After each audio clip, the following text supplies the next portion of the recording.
حضرت کے ساتھ عرض کرنا چاہوں گا، میں ایک جگہ گیا تھا 11ویں شریف کا بیان کرنے کے لیے، مجھے علاقہ یاد نہیں ہے، تو میں نے پروگرام والوں سے پوچھا کہ یہ جلسہ آپ کا کیا ہر سال ہوتا ہے 11ویں شریف کے موقع پر؟ تو انہوں نے مجھے بتایا کہ ہمارے یہاں یہ غوث اعظم کے نام پر جلسہ 74 سے ہوتا چلا آ رہا ہے، یعنی ابھی چل رہا ہے 2024، اور ان کے یہاں غوث اعظم کے نام پر 11ویں شریف کے موقع پر 1974 سے جلسہ ہو رہا ہے۔ اب آپ خود کیلکولیشن کریں کہ کتنے سال ہو چکے ہیں ان کے گاؤں میں غوث اعظم کے نام پر محفل سجتی ہے۔ اور اس سوال کو پوچھنے کی وجہ یہ تھی کہ جس گاؤں میں غوث اعظم کے نام پر 1974 سے جلسہ ہو رہا ہے، اس جلسے میں 2024 میں گیا، اور میرے سامنے جو مجمع موجود تھا ان میں 50% ایسے لوگ تھے جن کے سروں پر ٹوپیاں نہیں تھیں۔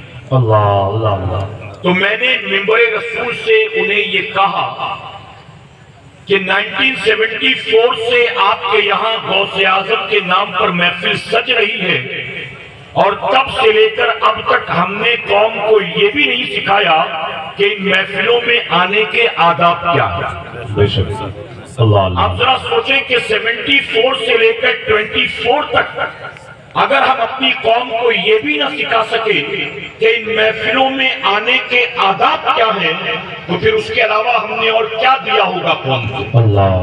سوائے تفریح کے، سوائے کانوں کے چسکے کے، سوائے بھیڑ بھاڑ جمع کرنے کے، سوائے ہلا گلا کرنے کے، ہم نے قوم کو دیا کیا؟ یاد رکھیں، یہ محفلیں آپ کے شکور آباد میں پہلے بھی کہہ چکا ہوں، یہ محفلیں کانوں کے چسکے کے لیے نہیں ہوتی ہیں، یہ محفلیں اپنے وجود کو جہنم کی آگ سے بچانے کے لیے ہوتی ہیں۔ سبحان اللہ، سبحان اللہ۔ یہ محفلیں انٹرٹینمنٹ کے لیے نہیں ہوتی ہیں، یہ محفلیں اپنی سوچ اور فکر کو بدلنے کے لیے ہوتی ہیں۔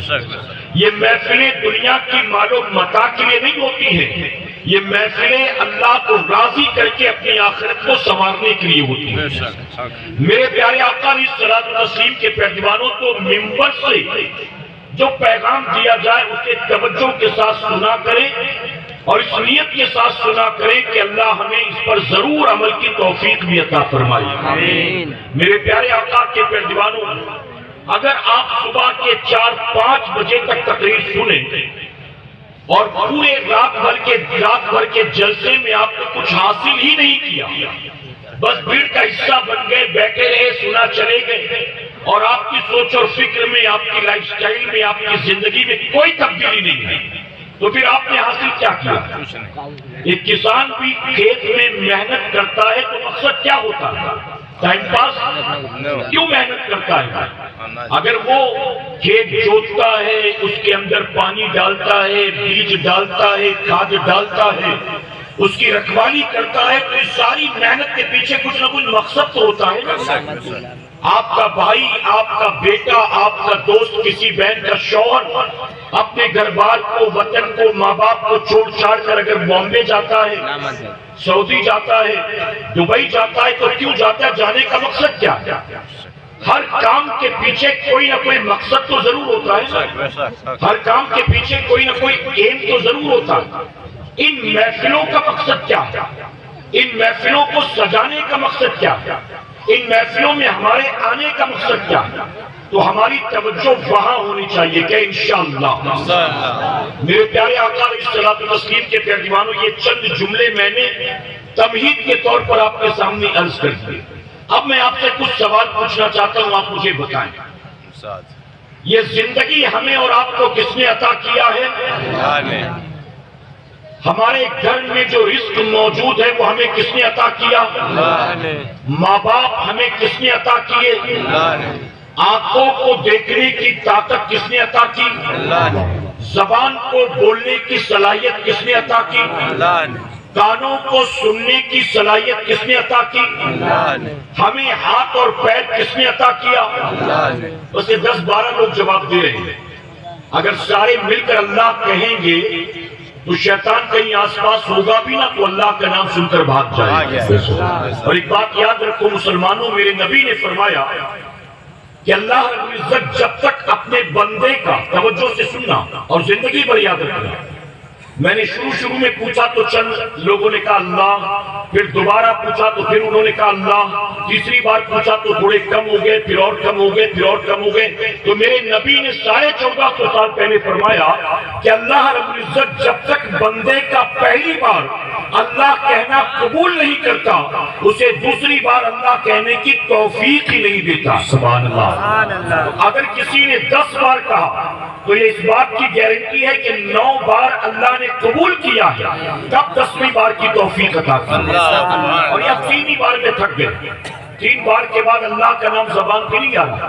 تو ہمیں جتنی نعمتیں ملی ہیں وہ ساری نعمتیں ہمیں کس نے عطا کی؟ اللہ نے۔ چاہے وہ مال و دولت ہو، چاہے وہ بیوی بچے ہو، چاہے وہ گھر بار ہو، چاہے سینے میں دھڑکنے والا دل ہو، چاہے رگوں میں دوڑنے والا خون ہو، چاہے ہماری آنے جانے والی سانسیں ہوں، یہ ساری نعمتیں ہمیں کس نے عطا کی؟ اللہ نے۔ زمین کا بچھونا کس نے بچھایا؟ اللہ نے۔ آسمان کا شامیانہ کس نے لگایا؟ اللہ نے۔ ہواؤں کو چلانے والا کون؟ اللہ نے۔ آسمان سے پانی برسانے والا کون؟ اللہ۔ زمین سے سبزہ اگانے والا کون؟ اللہ۔ رات سونے کے بعد صبح اٹھانے والا کون؟ اللہ۔ گھر سے نکلتے ہو صبح سویرے روزی دینے والا کون؟ اللہ۔ میرے پیارے آقا کے پیروانوں، غرض کے جو کچھ ملا یہ سب ہمیں رب نے عطا فرمایا، اور کوئی بھی اس پر اعتراض نہیں کرتا مسلمان ہو کر کہ ہمیں جو کچھ ملا یہ سب کچھ ہمیں رب نے عطا کیا۔ اب میرے پیارے آقا کے پیروانوں، مجھے دل پر ہاتھ رکھ کر ذرا جواب دے، ایک طرف تو اس بات کا اعتراف بھی ہے، ایک طرف تو اس بات کو قبول بھی کرتے ہوئے کہ جو کچھ ملا، جو مل رہا ہے، جو کچھ ملے گا، وہ سب کچھ دینے والا اللہ تبارک و تعالیٰ، اللہ کے سوا دوسرا کوئی نہیں۔ زندگی اور موت پر قدرت کون رکھتا ہے؟ عزت و ذلت کس کے دستے قدرت میں ہے؟ بیماری اور شفا دینے والا کون ہے؟ اللہ۔ ہر کوئی مانتا ہے۔ اب مجھے آپ جواب دیں کہ جس اللہ کے بارے میں آپ کا یہ عقیدہ ہے کہ خالق بھی وہی، مالک بھی وہی، رازق بھی وہی، تمام نعمتیں دینے والا وہی، سینے میں دل کو دھڑکانے والا وہی، رگوں میں خون کو چلانے والا وہی، آتی جاتی سانسوں پر کنٹرول کرنے والا وہی، جب ہمارا یہ ماننا ہے کہ سب کچھ اللہ کے دستے قدرت میں ہے اور ساری نعمتیں ہمیں اللہ ہی نے عطا کی ہے، اب مسلمانوں میرا سوال آپ سے یہ ہے کہ جب یہ مانتے ہو کہ خالق بھی وہی ہے، مالک بھی وہی ہے، رازق بھی وہی ہے، تمام نعمتیں دینے والا وہی ہے، زندگی اور موت پر قدرت رکھنے والا وہی ہے، عزت و ذلت دینے والا وہی ہے، کل میرا کیا بنے گا فیصلے کرنے والا وہی ہے، تو جب یہ مانتے ہو تو یہ ماننے کے بعد بھی اس اللہ کی نافرمانی کیسے کرتی ہو؟ ایک طرف یہ بھی مانتے ہو کہ وہی سب کچھ ہے اور ایک طرف دن رات اس کی نافرمانی، اس سے بغاوت۔ آج ہم مسلمانوں کی پوزیشن یہ ہے، اللہ نے جن کاموں کا حکم دیا ہم کرنے کو تیار ہیں، اور اللہ نے جن کاموں سے منع کیا ہم بچنے کو تیار ہیں۔ بتائیے ہے کہ نہیں ہے؟ اللہ نے نماز کا حکم دیا، دن اور رات میں 5 وقت نماز کو فرض کیا گیا، مسلمان پڑھنے کو تیار نہیں۔ اللہ نے جھوٹ بولنے سے منع کیا، مسلمان بچنے کو تیار نہیں۔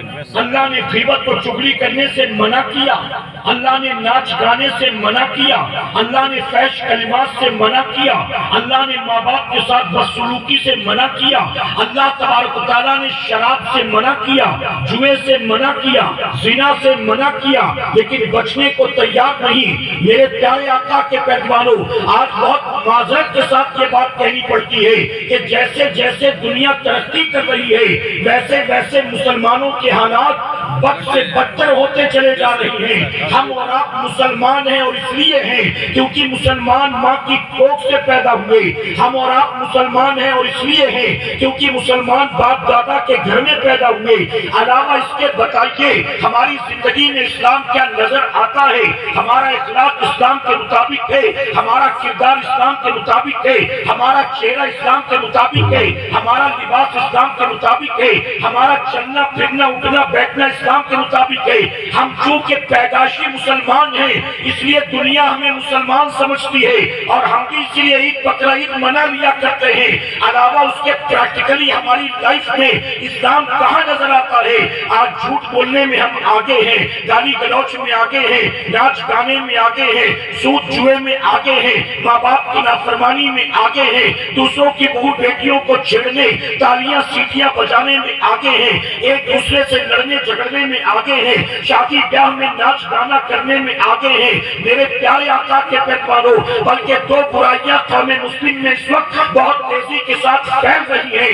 ایک برائی مسلمان لڑکوں میں ہے، ایک برائی مسلمان لڑکیوں میں ہے۔ قوم مسلم کا جوان تیزی کے ساتھ نشے کی طرف جا رہا ہے اور قوم مسلم کی نوجوان بچیاں تیزی کے ساتھ بے حیائی کی طرف جا رہی ہیں۔ آج جہاں بھی میں جاتا ہوں، موقع 11ویں شریف کا ہو، 12ویں شریف کا ہو، چھٹی شریف کا ہو، کسی علاقے کا سالانہ جلسہ ہو، کہیں کا سنی اجتماع ہو، جہاں جاؤ ہر جگہ یہی کہا جاتا ہے حضرت ہمارے یہاں لوگ شراب بہت پیتے تھے، ہمارے یہاں نوجوانوں میں چرس شلم گانجا عام ہو چکا۔ میں آپ کو بتاؤں کل میرا بیان انشاءاللہ ویسٹ بنگال میں، اور پہلے سے مجھے عنوان دے دیا گیا کہ آپ کو نشے پر بیان کرنا ہے۔ آپ بتائیں پروگرام کا نام ہے، ٹائٹل ہے جشن غوث اعظم، اور غوث اعظم پر بیان نہیں کرنا، نشے پر بیان کرنا۔ کیا وجہ ہے؟ حیدرآباد میں ہمارا 9-10 تاریخ کو سالانہ جلسہ ہے، سالانہ اجتماع اس سال انشاءاللہ 9 اور 10 تاریخ کو سالانہ اجتماع، وہاں بھی مردوں کے اجتماع میں مجھے یہی عنوان دیا گیا، آپ کو نشے پر بولنا۔ میرے پیارے آقا کے پیروانوں، یہ تلخ حقیقت ہے موجودہ دور کی۔ جہاں بھی جاتا ہوں پورے ہندوستان میں، اور پوزیشن یہ کہ گجرات وغیرہ میں تو ہماری قوم کے 13 14 سال کے بچے نشہ کرنے لگے۔ بامبے میں آ کر دیکھیں، سلم ایریا میں رہنے والے 12-13 سال کے مسلمانوں کے بچے وائٹنر سونگ رہے۔ میرے پیارے آقا کے پیروانوں، آپ مجھے بتائیں جب ہمارا یہ عقیدہ ہے خالق بھی وہی، مالک بھی وہی، رازق بھی وہی، دل کی دھڑکنیں اس کے دست قدرت میں، ہماری سانسیں اس کے دست قدرت میں، وہ جب تک چاہے سانسوں کو چلنے دے، جب تک چاہے دل کو دھڑکنے دے، جب چاہے سانسوں کو روک لے، اس کے باوجود بھی اس سے بغاوت، دن رات اسی کی نافرمانی۔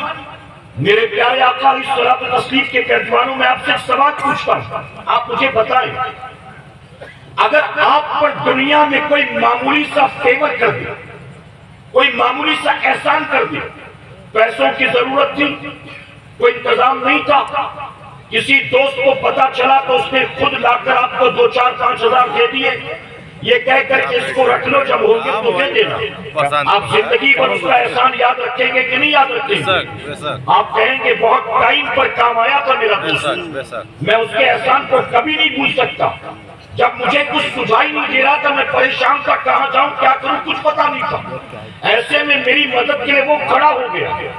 آپ بیٹی کے رشتے کے لیے پریشان تھے، کسی نے آپ کی بیٹی کا کہیں اچھی جگہ رشتہ کروا دیا، بیٹی اپنے سسرال میں جا کر بہت خوش ہے، آپ بتائیے بیٹی کا رشتہ لگوانے والے کے احسان کو زندگی بھر یاد رکھیں گے کہ نہیں یاد رکھیں گے؟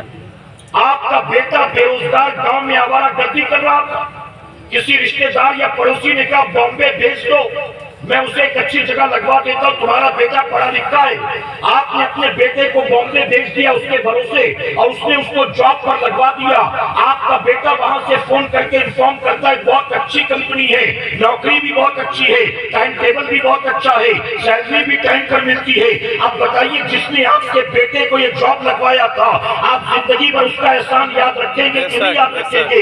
آپ کے دل سے دعائیں نکلیں گی۔ اے سرکار مدینہ کے میزبانوں، ہمارے جیسا کوئی عام انسان بتائیے اگر دنیا میں ہم پر کوئی معمولی سے معمولی احسان کر دے تو ہم زندگی بھر اپنے محسن کو یاد رکھتے ہیں، ہم اس کا دل نہیں دکھاتے ہیں، ہم اسے تکلیف نہیں پہنچاتے ہیں۔ جو ہمارے سکھ دکھ میں ہمارے ساتھ کھڑا رہا، ہم بھی یہ نیت کرتے ہیں کہ اس کے سکھ دکھ میں ہم بھی اس کا ساتھ دیں گے، اگر وقت آیا تو ہم بھی اس کی مدد کریں گے۔ آپ بتائیں کہ دنیا کا انسان اگر معمولی سا احسان کر دے تو زندگی بھر اس کے احسان کو یاد رکھتے ہو، اور وہ کریم جس نے ہم پر اور آپ پر انگنت احسانات فرمائے ہیں، اپنے رب کے احسان کا شکریہ ادا کرنا تو دور کی بات، اپنے رب کے احسان کو یاد رکھنا تو دور کی بات، اپنے رب کے احسان پر صبح شام اپنے رب کا ذکر کرنا اور دعائیں کرنا تو دور کی بات۔ جس رب نے انگنت احسان ہم پر کیے ہیں، آج کے دور کا مسلمان دن رات اسی رب کی نافرمانی میں لگا ہوا۔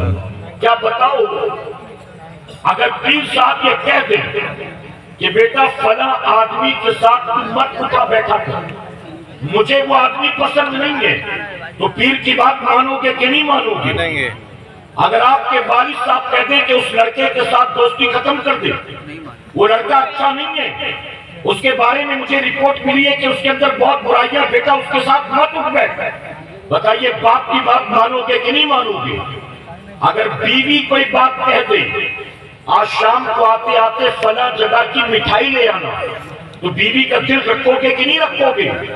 اگر بچے ضد کر لیں کسی موقع پر یہ کپڑا چاہیے یا آئس کریم چاہیے، فلاں جگہ گھومنا ہے، تو کیا بتائیے اولاد کی بات مانتے کہ نہیں مانتے؟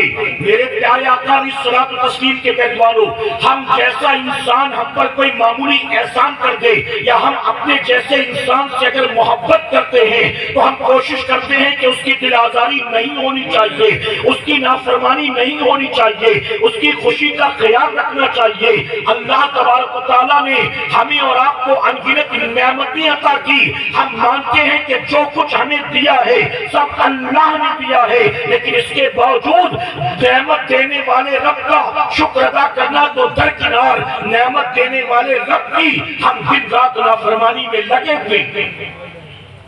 آج قوم مسلم کے ذلت و رسوائی کی وجہ کیا؟